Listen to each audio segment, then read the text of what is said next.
आप सभी का अभिवादन। हम महाकवि कालिदास प्रणीत अभिज्ञान शाकुंतलम का अध्ययन कर रहे हैं और इसके अंतर्गत द्वितीय अंक का अध्ययन चल रहा है। कहाँ है कथा सूत्र? राजा दुष्यंत और विदूषक मृगया का परित्याग कर अर्थात मृगया के लिए जाने का जो विचार था उसे त्याग कर लता मंडप में बैठे हुए हैं और वहाँ पर दुष्यंत और विदूषक शकुंतला विषयक चर्चा कर रहे हैं। विदूषक भी उस विषय में पूछता है कि शकुंतला का आपके प्रति जो भाव था वो कैसा था, और साथ ही जो दुष्यंत है वह यह अभिव्यक्त करता है कि मुझे कोई ऐसा साधन या उपाय बताइए जिससे मैं पुनः आश्रम में जा सकूं और शकुंतला से मिल सकूं। यह वार्तालाप दोनों के मध्य चल रहा है। तभी कथा सूत्र आगे बढ़ता है और नेपथ्य से ध्वनि आती है। नेपथ्य अपन पहले भी इस विषय में चर्चा कर चुके हैं। नेपथ्य का तात्पर्य था पर्दे के पीछे रंगमंच का वह हिस्सा जहाँ पर साज सज्जा पात्रों के द्वारा की जाती है। तो तात्पर्य हुआ कि जो पात्र रंगमंच पर दिख नहीं रहे हैं लेकिन उनकी ध्वनि सुनाई देती है पर्दे के पीछे से, वह नेपथ्य भाषित होता है। तो नेपथ्य से ध्वनि आती है, हंत सिद्धार्थौ स्वः। अरे हम सिद्धार्थ हो गए हैं, हम सफल मनोरथ वाले हो गए हैं। देखिए सिद्धार्थौ यहाँ भी द्विवचन का प्रयोग है और स्वः ये भी उत्तम पुरुष द्विवचन का प्रयोग है। तो यहाँ पर दो हैं इसलिए ये द्विवचन का प्रयोग हुआ है। वहाँ से आवाज़ आ रही है, ध्वनि आ रही है कि हम दोनों सफल मनोरथ वाले हो गए हैं। राजा कर्णम दत्वा, अब कहीं से ध्वनि आती है तो हम उसे सुनते हैं, ध्यान से प्रयास पूर्वक सुनते हैं। उसी को कहा कर्णम दत्वा, कान लगाकर सुनते हुए। अये धीर प्रशांत स्वरेस तपस्वीभिर भवितव्यम। अरे धीर और प्रशांत स्वर से तपस्वीभिर भवितव्यम, तपस्वी होने चाहिए। अर्थात जो ध्वनि आ रही है, उनका जो स्वर आ रहा है पात्रों का, वह अत्यंत धीर है, धैर्यवान है और गंभीर है, प्रशांत है, अत्यंत शांत है। तो इससे मैं यह अनुमान करता हूँ कि वे तपस्वीगण होने चाहिए। प्रविश्य, तभी वो दोनों पात्र रंगमंच पर प्रविष्ट हो जाते हैं। द्वारिका द्वारपाल कहता है, द्वारिका द्वारपाल, जयतु जयतु भरता स्वामी की विजय हो विजय हो। एतद्वौ, ये दो, एतौ दो, एतौ में मात्रा लगनी रह गई है औ की, तो एतौ द्वौ ऋषि कुमारौ, ये दो ऋषि कुमार प्रतिहार भूमि उपस्थितौ, प्रतिहार भूमि में उपस्थितौ, उपस्थित हो गए हैं, द्वार की भूमि पर उपस्थित हैं। राजा तेन ही अविलंबितम प्रवेशयतौ, अर्थात द्वारपाल ने आकर राजा को यह सूचना दी कि जयतु जयतु भरता स्वामी की जय हो जय हो। एतौ दो ऋषि कुमारों, ये दो ऋषि कुमार द्वार की भूमि पर उपस्थित हैं, अर्थात द्वार पर खड़े हैं। राजा तेन ही अविलंबितम प्रवेशयतौ, तेन ही तब तो तव उन दोनों को अविलंबितम प्रवेश है, बिना किसी विलंब के प्रवेश है, प्रविष्ट कराइए अर्थात भेजिए, हमसे मिलने के लिए भेज दीजिए। तेन ही अविलंबितम क्योंकि ऋषिगण हैं इसलिए, और यहाँ भी दोनों ही भाव हैं, क्योंकि वे तपस्वी हैं इसलिए उन्हें प्रतीक्षा नहीं करानी चाहिए, और दूसरी बात क्योंकि वे आश्रम से आए हैं, कहीं ना कहीं शकुंतला विषयक जो संबंध है वह भी उनसे जुड़ता है। तो राजा कहता है अविलंबितम तव प्रवेश है, उन दोनों को बिना विलंब से प्रवेश कराइए। द्वारिका द्वारपाल कहता है एष प्रवेशयामि, यह मैं प्रविष्ट कराता हूँ। इति ऐसा कहकर निष्क्रम में निकल जाता है। निह उपसर्ग है और क्रम और इक्त्वा और ल्यप, तो निष्क्रम में निकलकर पुनः ऋषि कुमाराभ्याम सह प्रविश्य, और फिर से ऋषि कुमारों के साथ प्रविष्ट होकर, यहाँ सह के योग में ऋषि कुमाराभ्याम दो ऋषि हैं इसलिए तृतीया द्विवचन का प्रयोग हुआ है। सह के योग में तृतीया का प्रयोग होता है और दो ऋषि हैं इसलिए द्विवचन का प्रयोग किया। तो पुनः ऋषि कुमारों के साथ प्रविष्ट होकर। इत इतौ भवन्तौ, भवन्तौ आप दोनों, इत इतौ इधर से आइए, इधर से आइए। उभौ राजानम विलोक्यतः, अब दोनों ऋषिगण राजा को विलोक्यतः देखते हैं। प्रथमा पहला कहता है, अहो दीप्तिमतोऽपि विश्वसनीयता अस्य वपुषः। दीप्तिमतोऽपि, दीप्तिमान होने पर भी, अस्य वपुषः, इसके शरीर की विश्वसनीयता। आहा, क्या आश्चर्य है कि कितना विश्वसनीय और कितना दीप्तिमान इस राजा का शरीर है। तेजस्वी भी इस राजा का शरीर अत्यंत विश्वसनीय है। अथवा आगे जो तुलना करेंगे उसके संदर्भ में यह वाक्य है कि दीप्तिमतोऽपि, दीप्तिमान होने पर भी, अस्य वपुषः विश्वसनीयता, या अस्य वपुषः, इस राजा दुष्यंत के शरीर की दीप्तिमत्ता और विश्वसनीयता अहो आश्चर्यजनक है। अथवा उपपन्नम एतद अस्मिन् ऋषिभ्यो नाति भिन्ने राजनि। अथवा ऋषिभ्य नाति भिन्ने, ऋषियों से जो बहुत भिन्न नहीं है, ऐसे राजनी, इस राजा दुष्यंत के विषय में, एतद उपपन्नम, यह उचित ही है। एतद अस्मिन् ऋषिभ्यो नाति भिन्ने राजनि, अस्मिन् ऋषिभ्य नाति भिन्ने, ऋषियों से जो बहुत भिन्न नहीं है, ऐसे अस्मिन् राजनि, इस राजा के विषय में, एतद उपपन्नम, यह युक्ति संगत ही है, उचित ही है। कुतः, क्योंकि, क्या कहा उन्होंने कि यह जो राजा दुष्यंत है यह ऋषियों से बहुत अधिक भिन्न नहीं है। तो किस संदर्भ में भिन्न नहीं है, यह अब जो अगला पद्य है इस पद्य में आपको ये स्पष्ट करेंगे। उसी को कहते हैं, देखिए, कुतः, क्योंकि अध्याक्रांता वसतिर् अमुना अपि आश्रमे सर्वभोग्ये रक्षा योगाद् अयमपि तपः प्रत्यहं संचिनोति।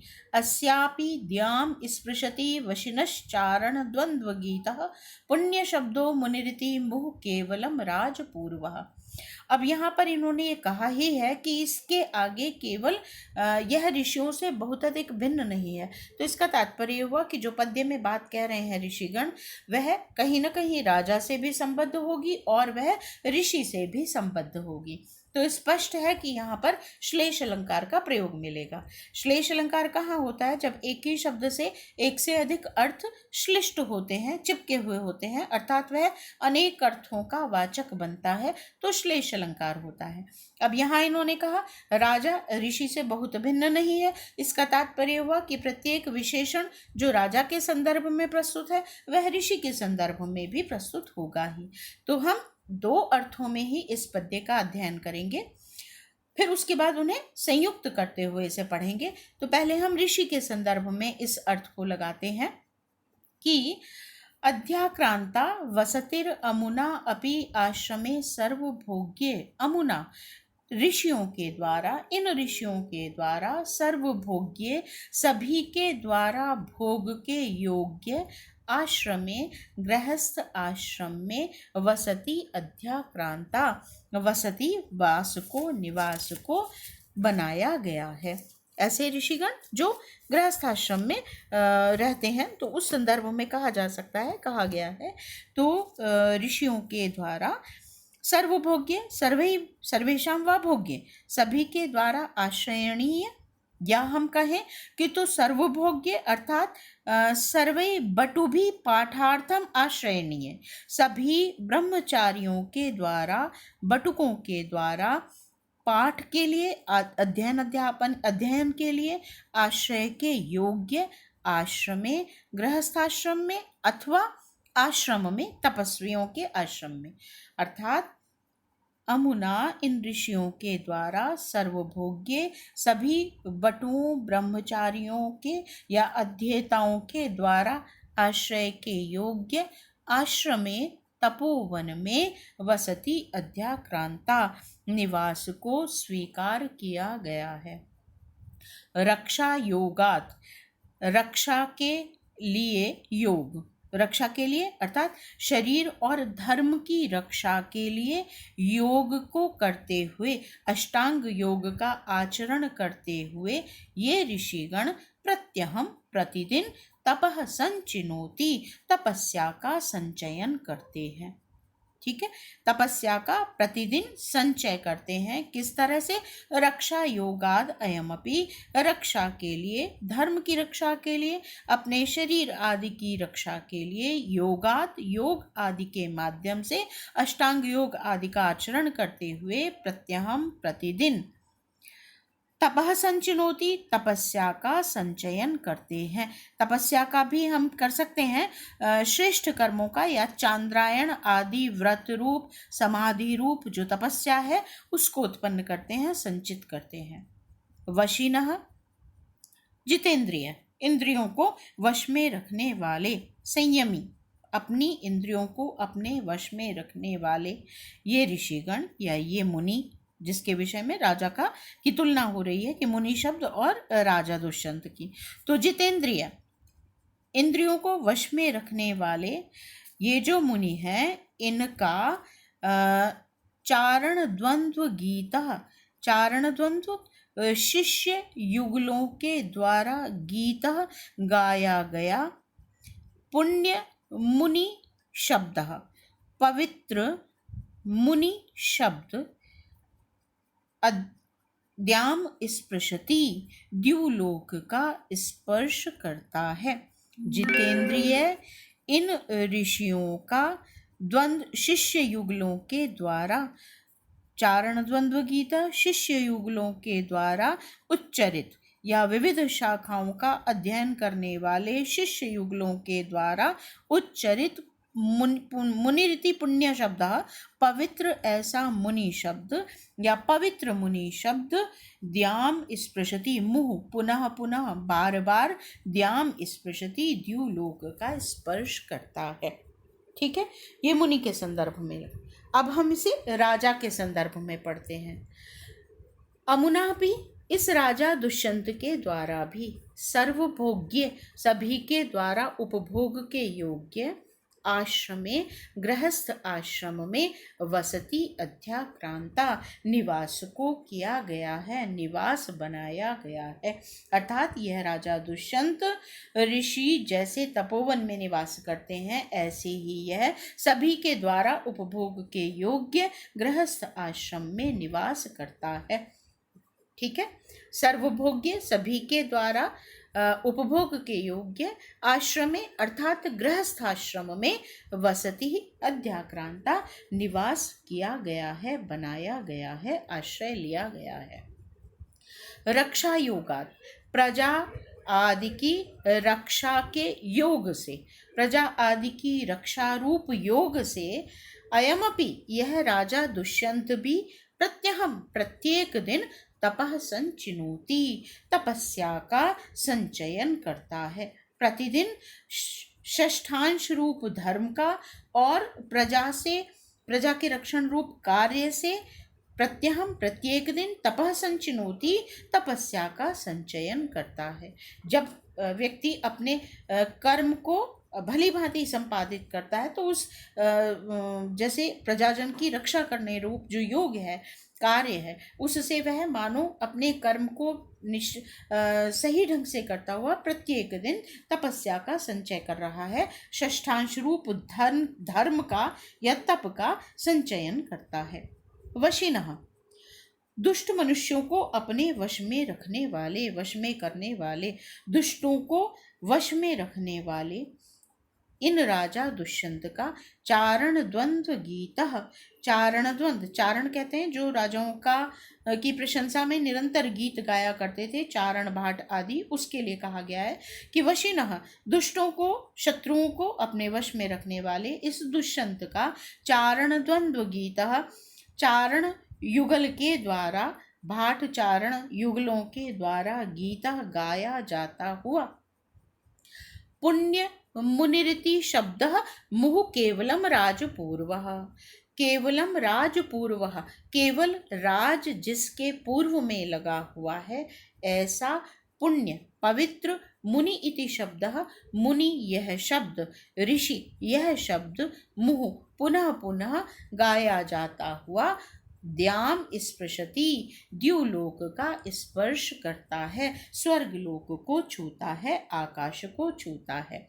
अस्यापि वशिनः अस्यापि दुष्टों को शत्रुओं को अपने वश में रखने वाले अस्यापि इस दुष्यंत का भी चारण द्वंद्व गीता चारण युगल के द्वारा गाया जाता हुआ केवलम राजपूर्व केवल राज जिसके पूर्व में लगा हुआ है ऐसा पुण्य मुनि इति शब्द पवित्र ऋषि यह शब्द द्याम स्पृशति मुह पुनः पुनः द्याम स्पृशति द्युलोक का आकाशलोक का स्पर्श करता है।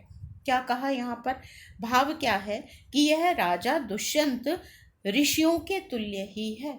जैसे ऋषिगण आश्रमों में निवास करते हैं। आश्रम कैसे हैं? सर्वभोग्य अर्थात सभी ब्रह्मचारियों के द्वारा जिनका आश्रय लिया जाता है अध्ययन आदि के लिए, वेदाध्ययन आदि के लिए, ऐसे आश्रमों में वो अपना निवास बनाते हैं। राजा के पक्ष में लगेगा जैसे ऋषिगण आश्रम में निवास करते हैं ऐसे ही यह सर्वभोग्य आश्रम में निवास करता है। और सभी के द्वारा भोग के योग्य आश्रम कौन सा है? गृहस्थाश्रम। तो इस राजा दुष्यंत के द्वारा भी गृहस्थाश्रम को आश्रय बनाया गया है। जो ऋषिगण हैं, तपस्वी गण हैं, वे अपनी और धर्म की, शरीर की और धर्म की रक्षा करते हुए प्रत्येक दिन समाधि के रूप में समाधि करते हुए या विविध प्रकार के तपस्या करते हुए, व्रत उपवास आदि करते हुए प्रतिदिन तप का संचयन करते हैं। अष्टांग योग आदि करते हुए तप का संचय करते हैं। यह राजा दुष्यंत क्या करता है? प्रजाजन की रक्षा करता हुआ अपने कर्म को अत्यंत श्रद्धा से करता हुआ प्रत्येक दिन तप का संचय करता है। जो प्रजा से मिला हुआ आशीर्वाद है या धर्म की रक्षा से उत्पन्न जो तप है उस सब का यह भी संचय करता है। जो मुनि हैं उनके जो पवित्र मुनि शब्द है या ऋषि शब्द है उसका गान कौन करते हैं? उसके शिष्य युगल वेद आदि का पाठ करते हुए उस ऋषि की प्रशंसा या उस ऋषि का जो मुनि पवित्र शब्द है, ऋषि पवित्र शब्द है, उसका गान उसके शिष्य करते हैं और पुनः पुनः करते हैं। इतना करते हैं कि वह यश द्युलोक का स्पर्श करता है। कैसे हैं वे? जितेंद्रिय हैं वे ऋषिगण। और यह दुष्यंत यह भी वशिनः जितेंद्रिय भी है और दुष्टों को भी अपने वश में रखने वाला है।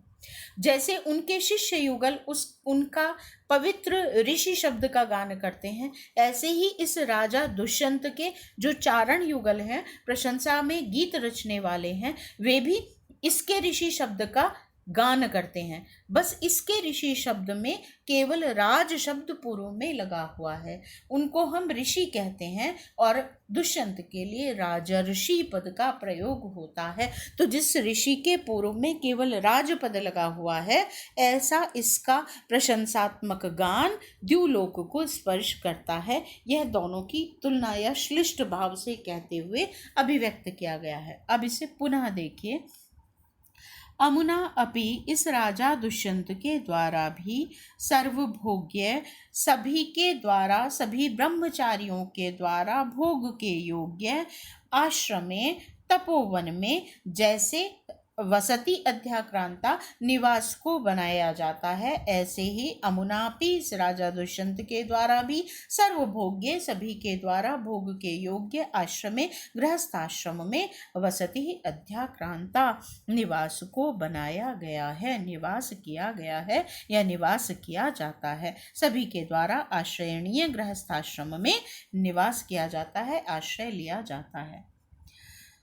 जैसे मुनिगण रक्षा योगात अपने शरीर की और धर्म आदि की रक्षा करते हुए योग आदि के माध्यम से, योग आदि के द्वारा, चांद्रायण आदि व्रत आदि के द्वारा, समाधि आदि के द्वारा प्रत्यहम प्रत्येक दिन तपः संचिनोति तप का संचय करते हैं, उसी प्रकार से अयमपि यह दुष्यंत भी रक्षा योगात प्रजाजन की रक्षा के योग से तपः प्रत्यहम संचिनोति प्रतिदिन प्रति अहम प्रत्येक दिन तपः संचिनोति तप का संचय करता है, धर्म की रक्षा रूप तप का संचय करता है, प्रजाजन की रक्षा रूप तप का संचय करता है। वशिनः इंद्रियों को अपने वश में रखने वाले ऋषियों का चारण द्वंद्व गीत शिष्य युगल के द्वारा विविध शाखाओं के अध्येता शिष्य युगल के द्वारा उच्चरित पुण्य मुनि इति शब्द पवित्र ऋषि ऐसा शब्द जैसे मुहुद्याम स्पृशति पुनः पुनः आकाश लोक का स्पर्श करता है, उसी प्रकार से वशिनः जितेंद्रिय और दुष्टों को शत्रुओं को अपने वश में रखने वाले अस्यापि इस राजा दुष्यंत का भी चारण द्वंद्व गीत चारण युगल के द्वारा गाया गया राजपूर्व राज शब्द जिसके पहले लगा हुआ है केवल ऐसा पवित्र मुनिरिति शब्द पवित्र ऋषि यह शब्द मुह पुनः पुनः द्याम स्पृशति द्युलोक का स्पर्श करता है, अर्थात जैसे उनके शिष्य युगल उनका यशः गान आकाश लोक तक पहुँचाते हैं, ऐसे ही इस राजा दुष्यंत के चारण युगल इसके यशः गान को आकाश लोक तक पहुँचाते हैं। तुलनात्मक रूप में यहाँ पर एक तरह से कहें तो ऋषियों और राजा का के विशेषणों को रखा गया, दोनों के समान विशेषण रखे गए हैं और उन्हें उसी अनुरूप घटाया गया है। और साथ में राजा के ऋषि शब्द से पहले राज और लगा हुआ है, ऋषियों का केवल ऋषि पद प्रयुक्त होता है।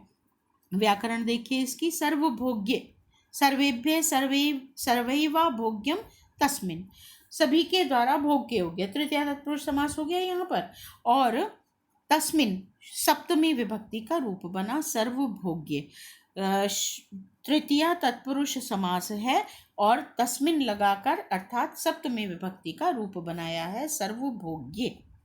अध्याक्रांता अधि उपसर्ग है, आ उपसर्ग है, क्रम धातु है और उससे इक्ता प्रत्यय करेंगे तो अध्याक्रांत पद बनेगा अध्याक्रांता।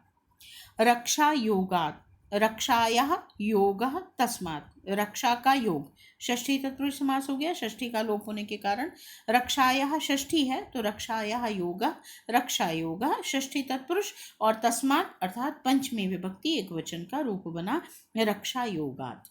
रक्षायाः योगः यहाँ षष्ठी तत्पुरुष समास है और तस्मात् पंचमी विभक्ति एक वचन का रूप बना है।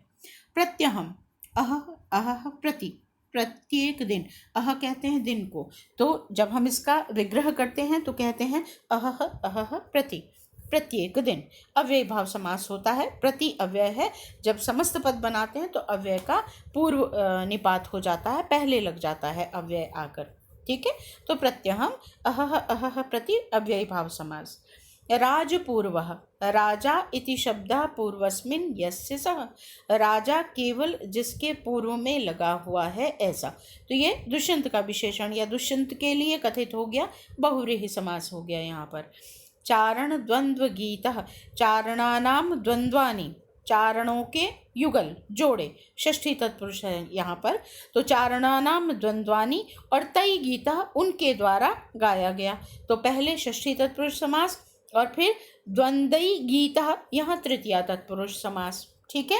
और चारण द्वंद्व गीता यह प्रथमा विभक्ति एक वचन का रूप, चारण युगल के द्वारा गाया गया। गई धातु से इक्तः प्रत्यय करेंगे तो गीतः पद बनेगा, ठीक है, प्रथमा विभक्ति का नहीं रूप बनेगा ये, गई धातु से इक्तः प्रत्यय लगाकर गीतः रूप बनाएंगे। तो चारणा नाम द्वंद्वानि षष्ठी तत्पुरुष समास और तय गीता उनके द्वारा गाया गया, तो यहाँ तृतीया तत्पुरुष समास और इक्तः प्रत्ययांत रूप बना। अलंकार श्लेष अलंकार है यहाँ पर, केवलम राजपूर्व, अच्छा यहाँ पर ये व्यतिरेक हो गया। श्लेष अलंकार हमने अभी पढ़ा ही है, राजा के संदर्भ में भी विशेषणों का प्रयोग किया गया और उन्हीं का मुनि परक अर्थ भी किया गया, तो ये श्लेष अलंकार का उदाहरण हो गया। और ऋषियों की अपेक्षा राजा को विशिष्ट बताया, उपमान की अपेक्षा जब उपमेय का व्यतिरेक दिखाते हैं, अतिरेक अधिकता दिखाते हैं तो व्यतिरेक अलंकार होता है। तो यहाँ ऋषियों से तुलना की और ऋषियों की अपेक्षा राजा को श्रेष्ठ बता दिया, क्योंकि उसके पूर्व ऋषि शब्द से पहले ऋषि इस शब्द से पहले राज भी लगा हुआ है, तो राजा की अधिकता प्रदर्शित हो गई, इसलिए यहाँ पर व्यतिरेक अलंकार का प्रयोग हुआ। और छंद है यहाँ पर मंदाक्रांता, मंदाक्रांता बुधिरस नगैर्मो भनौ तौ गयुग्मम। मंदाक्रांता छंद होता है जहाँ पर भगण नगण तगण और ग युग्म का, और अम्बुधि 4, रस 6 और नग 7। तो 4 और 6 और 7 पर जहाँ यति हो और मगण भगण नगण तगण तगण और गयुग्म का जब प्रदर्शन हो तो वहां पर मंदाक्रांता छंद होता है। ठीक है, आगे देखिए। द्वितीय, पहले ऋषि के बाद अब दूसरा ऋषि कहता है गौतम, अयम स बलभित सखो दुष्यंतः, अयम यही सह वह बलभित सखा, बलभित बल का भेदन करने वाले, बल नामक राक्षस का भेदन करने वाले, बलभित सखा बल का भेदन करने वाला इंद्र, और इंद्र का सखा दुष्यंत, दुष्यंत है। बलभित का तात्पर्य हो गया इंद्र। तो कहते हैं अयम स बलभित सखो दुष्यंत, यही वह इंद्र का मित्र दुष्यंत है। प्रथम पहला ऋषि कहता है अथ किम, और क्या। तो द्वितीय दूसरा ऋषि कहता है तेन ही, तब तो न एतत् चित्रम यदयम उदधि श्याम सीमां धरित्रीम एकः कृत्स्नां नगर परिघ प्रांशु बाहुर्भुनक्ति आशंसन्ते सुरयुवतयः बद्धवैराही दैत्यैः अस्य अदिज्ये धनुषि विजयं पौरुहुते च वज्रे। क्या कह रहा है देखिए, तेन ही तब तो नगर परिघ प्रांशु बाहु, नगर की परिघ अर्गला, नगर द्वार की बड़ी बड़ी सांकलें जिनसे दरवाजे को बंद किया जाता था, तो अर्गला उसे कहते थे अर्गला, नगर द्वार की अर्गला के समान, प्रांशु बाहु, प्रांशु विशाल, बाहु भुजाओं वाला, अयम एकः, अयम यह राजा दुष्यंत, एकः अकेला ही, यद अयम, अयम एकः अकेला ही, उदधि श्याम सीमाम, उदधि समुद्र के कारण, श्याम नीले रंग की, सीमाम सीमा वाली, उदधि समुद्र पर्यंत, श्याम वर्णी सीमाम सीमा वाली, कृत्स्नाम संपूर्ण, धरित्रीम धरित्री का, एकः अकेला ही, भुनक्ति भोग करता है, पालन करता है, एतत् चित्रम न यह कुछ भी चित्र नहीं है, विचित्र नहीं है, अर्थात आश्चर्यजनक नहीं है। फिर देखिए, न एतत् चित्रम यद अयम उदधि श्याम सीमां धरित्रीम एकः कृत्स्नां नगर परिघ प्रांशु बाहु भुनक्ति। तो यद अयम उदधि, तो यत जो नगर परिघ, नगर द्वार की परिघ अर्गला के समान, प्रांशु विशाल, बाहु भुजाओं वाला, यद अयम, अयम यह, एकः अकेला ही, यह राजा दुष्यंत अकेला ही, उदधि श्याम सीमाम समुद्र के कारण या समुद्र पर्यंत, श्याम वर्णी सीमाम सीमा वाली, धरित्रीम धरित्रिका समुद्र से श्याम वर्णी सीमा वाली, धरित्रीम धरित्रिका पृथ्वी का, एक अकेला ही, कृत्स्नाम धरित्रीम संपूर्ण पृथ्वी का, एक अकेला ही, भुनक्ति भोग करता है। तो एतत् चित्रम न यह आश्चर्य का विषय नहीं है ही, क्योंकि सूर्युवतयः दैत्यै बद्धवैरा, दैत्यै यहाँ पर बहुवचन है, ये विसर्ग है जो अगली पंक्ति में रकार बन गया है, अस्य अकार के साथ मिला हुआ होने के कारण विसर्ग का रकार हो गया है। यदि हम इसे इधर लेकर आएंगे तो यह विसर्ग ही रहेगा। ही दैत्य ही देवताओं के द्वारा, दैत्य क्षमा कीजिएगा, दैत्य राक्षसों से, बद्ध वैरा वैर बांधने वाली, सूर्युवतयः सूर्युवतियाँ, देवताओं की स्त्रियां या देव स्त्रियां, अस्य इस राजा दुष्यंत के, अधिज्ये धनुषी, अधि चढ़ी हुई, जा प्रत्यंचा वाले, तो अधिज्ये धनुषी चढ़ी हुई प्रत्यंचा वाले, धनुषी धनुष पर, और च और पौरुहुते वज्रे, पौरुहूत कहते हैं इंद्र को, तो पौरुहुते वज्रे इंद्र के वज्र पर विजयम आशंसन्ते, विजय की आशा रखती हैं, विजय की आकांक्षा रखती हैं। ही क्योंकि दैत्ययी दैत्यों के साथ, राक्षसों के साथ, बद्ध वैरा वैर बांधने वाली, वैर भाव या शत्रुता रखने वाली, सूर्यवतयः देवांगनाएं, देव स्त्रियां, अस्य अधिच्य धनुषी इस राजा दुष्यंत के चढ़ी हुई प्रत्यंचा वाले धनुषी धनुष पर, च और पौरुहूते वज्रे इंद्र के वज्र पर, विजयम आशंसन्ते विजय की आशा करती हैं, विजय की आकांक्षा रखती हैं। फिर एक बार देखिए, न एतत् चित्रम, यह कुछ भी विचित्र नहीं है, कि यथ की नगर परिघ प्रांशु बाहु, नगर द्वार की अर्गला के समान, प्रांशु विशाल, बाहु भुजाओं वाला, अयम यह राजा दुष्यंत, उदधि श्याम सीमाम, समुद्र पर्यंत श्याम वर्णी सीमा वाली, कृत्स्नाम धरित्रीम, संपूर्ण पृथ्वी का एक अकेला ही भुनक्ति पालन करता है, भोग करता है। तो एतत् चित्रम न, यह कुछ भी आश्चर्य का विषय नहीं है, यह कुछ भी विचित्र नहीं है। ही क्योंकि दैत्यबद्ध वैरा राक्षसों से, दैत्यों से वैर रखने वाली, सूर्यवतियाँ सूर्यवतियाँ, देवांगनाएं देव स्त्रियाँ, अस्य अधिज्य धनुषी इस राजा दुष्यंत के, अस्य इस दुष्यंत के, अधिज्या चढ़ी हुई प्रत्यंचा वाले, धनुषी धनुष पर, च और पौरुहूते वज्रे इंद्र के वज्र पर ही, विजयम आशंसन्ते विजय की आशा रखती हैं, विजय की आकांक्षा रखती हैं।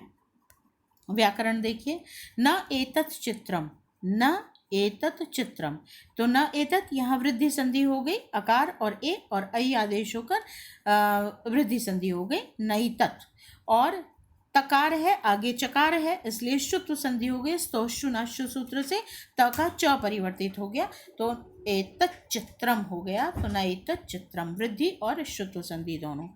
उदधि श्याम सीमाम, उदधि श्यामा सीमा यस्याः ताम, समुद्र के कारण है, श्यामवर्णी सीमा जिसकी, पृथ्वी का विशेषण बनाई है, तो ये धरित्री का विशेषण बनेगा, इसलिए बहुव्रीहि समास। नगर परिघ प्रांशु बाहु, नगरस्य परिघौ, नगर का द्वार, यहाँ षष्ठी तत्पुरुष समास हो गया। नगरस्य परिघौ तत् प्रांशु बाहु, उसके समान, प्रांशु विशालकाय, बाहु भुजाएं हैं, यस्य सह जिसकी, ऐसा दुष्यंत का विशेषण बनेगा, तो बहुव्रीहि समास हो गया यहाँ पर। फिर इसी तरह से परिघ पद बना, परिउपसर्ग है, हन धातु है और अप प्रत्यय लगकर परिघ पद बनेगा, हकार का घ आदेश होकर परिघ पद बनेगा। भुनक्ति, भुज धातु, उसका लट्लकार का रूप है, भुनक्ति भोग करता है। बद्ध वैरः, बद्धम वैरम याभिस्तः, ये सूर्यवतयः का विशेषण बना, इसलिए बहुव्रीहि समास हो गया यहाँ पर। बद्धम वैरम याभिस्तः। पौरुहुते, पुरुहुतस्य इदम पौरुहुतम, पुरुहुत का है जो, पुरुभी हूयते यज्ञेषु यह, पुरुभी मनुष्यों के द्वारा, हूयते आहूत किया जाता है, यज्ञेषु यज्ञ में, यह जो, तो किसका आह्वान किया जाता है, इंद्र का, वह हो गया पौरुहूतः। पुरुभी हूयते यज्ञेषु यह, मनुष्यों के द्वारा यज्ञ में जिसका आह्वान किया जाता है वह कौन हो गया, पौरुहूत, पौरुहूतः इंद्र हो गया। तो पुरुहूतस्य इदम, और जो इंद्र का है वह पौरुहूतम, और उसमें तस्मिन लगाया अर्थात सप्तमी विभक्ति का रूप बनाया, तो सप्तमी एकवचन में बना पौरुहूते। तो हूयते यज्ञेषु यह पौरुहूतः, तस्य इदम पौरुहूतम वज्रम, उसका है जो वज्र, तस्मिन सप्तमी विभक्ति का रूप बना। आशंसन्ते आ उपसर्ग है, शंस धातु और लट लकार का रूप बनेगा आशंसन्ते। सुरयुवतः युवतयः, सुराणाम युवतयः, ये षष्ठी तत्पुरुष समास हो गया। देवताओं की स्त्रियां, देवांगनाएं, सुराणाम युवतयः, सुरयुवतयः, या हम यहाँ पर ना भी माने षष्ठी तत्पुरुष तो सुरयुवतयः देव स्त्रियों के लिए सुरयुवती पद का एक ही पद का प्रयोग किया गया है, ऐसा भी मान सकते हैं। यहाँ इस पद्य में क्या ध्वनि निकलती है? सबसे पहले तो राजा की युद्ध वीरता की अभिव्यक्ति होती है कि राजा जो है वह युद्ध वीर है, क्योंकि देव स्त्रियां भी उसके चढ़ी हुई प्रत्यंचा वाले धनुष पर विश्वास रखती हैं, विजय की आकांक्षा रखती हैं, तो यह युद्ध वीर राजा का लक्षण हो गया। फिर उदधि श्याम सीमाम, यह पद का प्रयोग किया गया, और उसके साथ ही कृत्स्नाम, संपूर्ण धरित्री का। राजा तो एक स्थान पर रहता है लेकिन वह संपूर्ण धरित्री का अकेला ही पालन कर देता है, तो यह यहाँ पर ध्वनि निकलती है कि वह अकेला ही संपूर्ण पृथ्वी का शासन करने में सक्षम है, समर्थ है। फिर नगर परिघ प्रांशु बाहु, नगर द्वार के समान विशाल, तो यहाँ पर जो भुजाएं हैं उनकी अत्यधिक दीर्घता प्रतिपादित की गई है, और दीर्घ भुजाएं क्या कहते हैं, उत्तम व्यक्ति का लक्षण मानी जाती हैं। इसीलिए जब हम राम की स्तुति करते हैं तो हम उनके लिए आजानुभुज पद का प्रयोग करते हैं। आजानुभुज शरचाप, आजानुभुज शरचापधर, क्षमा कीजिए ये पंक्ति निकल नहीं रही है, लेकिन आजानुभुज पद का प्रयोग राम की स्तुति में राम के लिए किया जाता है, अर्थात दीर्घ भुजाएं, तो यहाँ पर भी उसकी भुजाओं की दीर्घता प्रतिपादित होती है। ठीक है, और साथ ही वह सभी शत्रुओं का संहार करने में सक्षम है, संपूर्ण पृथ्वी को जीत लेने में सक्षम है, यह भाव भी यहाँ पर निकलता है। और फिर यहाँ पर कहा अस्य अधिज्य धनुषी विजयम, इस राजा दुष्यंत के चढ़ी हुई प्रत्यंचा वाले धनुष पर विजय की आशा रखती हैं। तो यहाँ पर इंद्र और राजा इन दोनों की तुलना है, लेकिन उसमें भी राजा दुष्यंत की प्रधानता द्योतित की है, क्योंकि अस्य अधिज्य धनुषी पद का प्रयोग पहले है, पौरुहूते वज्र का प्रयोग बाद में है। इंद्र के वज्र पर बाद में आशा रखती हैं, पहले इसके धनुष पर। तो एक तरह से इंद्र की अपेक्षा राजा दुष्यंत की प्रधानता को यहाँ पर द्योतित किया गया है, अभिव्यक्त किया गया है, यह बात यहाँ पर अभिव्यक्त होती है। अलंकार की बात करें तो यहाँ बहुत सारे अलंकारों का प्रयोग है। दीपक अलंकार का प्रयोग है। प्रस्तुत राजा दुष्यंत का धनुष और अप्रस्तुत दोनों की अपेक्षा, दोनों का एक तरह से हम कहें तुलनात्मक भाव रखा गया है यहाँ पर, तो दीपक अलंकार का प्रयोग है। कहाँ? प्रस्तुत राजा दुष्यंत के धनुष पर, धनुष और अप्रस्तुत इंद्र के वज्र का परस्पर संबंध स्थापित किया, तो दीपक अलंकार है। यहाँ पर्यायोक्त अलंकार है। यहाँ पर राजा दुष्यंत की भुजाएं विशाल हैं और उसी विशाल भुजाओं को पृथ्वी के पालन का कारण बताया गया है, तो एक तरह से पर्यायोक्त अलंकार हो गया यहाँ पर। ठीक है, और नयतत् चित्रम, इसमें कुछ भी विशिष्ट नहीं है। उस क्यों विशिष्ट नहीं है उसका कारण बताया, तो यहाँ पर कारण भाव रखने के कारण काव्यलिंग अलंकार का भी प्रयोग है, और अनेक अलंकारों का समुच्चय अलंकार का प्रयोग हो गया। कई अलंकारों का समुच्चय है तो समुच्चय अलंकार का भी, और वैसे भी अस्य अधिज्य धनुषी पौरुहूते च वज्रे, च का प्रयोग करते हुए समुच्चय अलंकार का प्रयोग हुआ। और नगर परिघ प्रांशु बाहु, यहाँ पर लुप्तोपमा अलंकार का प्रयोग है। नगर द्वार के समान, नगर द्वार की अर्गला के समान भुजाओं वाला, तो उपमावाचक शब्द का यहाँ पर लोप हो गया, इसलिए लुप्तोपमा अलंकार का प्रयोग है। और अनुप्रास अलंकार है यहाँ पर, और साथ ही यहाँ पर भी मंदाक्रांता छंद का प्रयोग है। ठीक है,